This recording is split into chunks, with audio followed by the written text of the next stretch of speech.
It was a chilly autumn night in the small town of Ravenwood. The leaves had turned brilliant shades of red and gold, and the air carried a crisp bite. Sarah, a young college student, was walking home from her light shift at the local diner. She took a shortcut through the old cemetery, a decision she would soon regret. The moon hung high, casting an eerie glow over the tombstone. Sarah quickened her pace, her breath visible in the cold night air. She had always found the cemetery unsettling, but tonight it felt particularly menacing. As she walked, she heard the sound rustling behind her. Turning around, she saw nothing but shifting shadows of the trees. It's just the wind, she told herself, but her heart raced nonetheless. Suddenly she saw a figure standing by an old, decrepit mausoleum. The figure was tall, with an otherworldly grace. His skin was pale, almost luminescent, and his eyes glinted with a strange, captivating intensity. Sarah's instincts screamed at her to run, but she found herself rooted to the spot. "Good evening," the figure said, his voice smooth as silk. "A bit late for a stroll, isn't it?" Sarah swallowed hard. I was just heading home."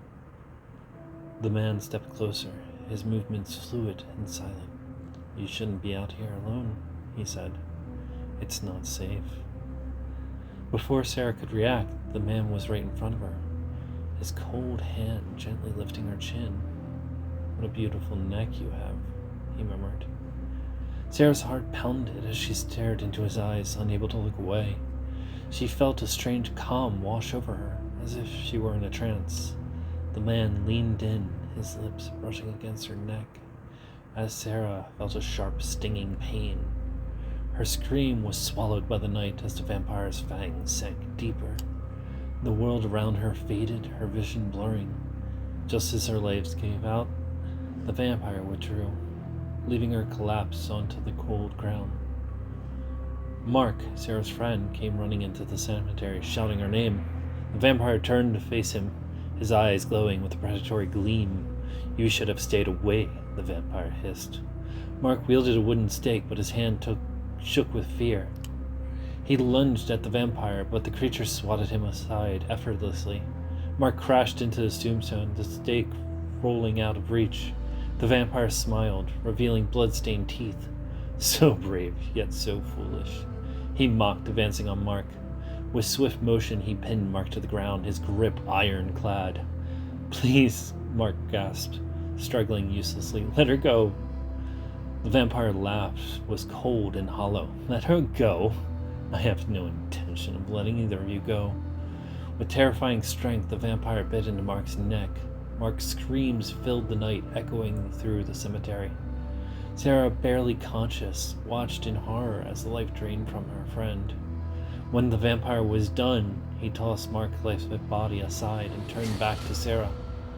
She tried to crawl away, but her strength was gone. The vampire knelt down beside her, his eyes filled with cruel hunger.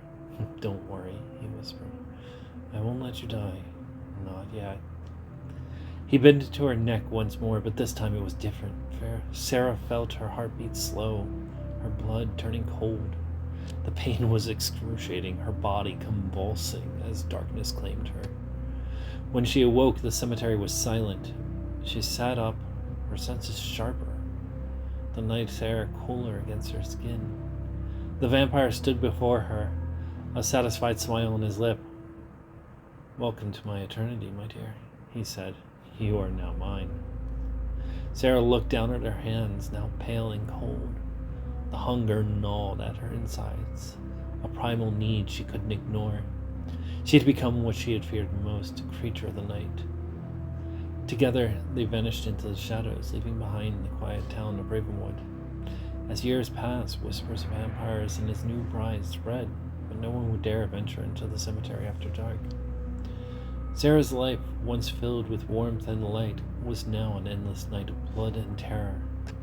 The town of Ravenwood remained unaware of monsters that lurked in the darkness until it was too late. And so the story of Sarah's midnight encounter serves a chilling reminder.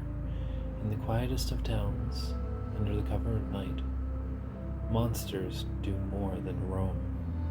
They hunt, they feed, and they turn innocence into nightmares.